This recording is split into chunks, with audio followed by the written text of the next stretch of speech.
Hello mga Choy! Dito kami ngayon sa Cafe Moto Tagaytay, located at Petron Tagaytay Motor Service Station, Aguinaldo Highway.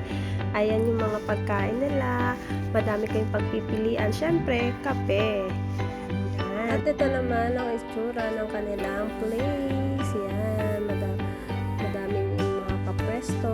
At yan, tinapay na naman. At dito, may babadi sa atin. Hi! Hi kayo! Hi, Choy! Hi, Choy! At syempre, habang nakatambay kami dito, may nakita kami napakaangas na motor. Harley Davidson. Napaka-astig ng motor na to. Hindi ko alam kung anong model nito. Tapos, napaka-humble na may-ari niyan. Pinatry pa sila sa makay. O, diba? Picture-picture pa sila. O, diba? Astig! Like nyo ng mga Choy ang page nila. Bye!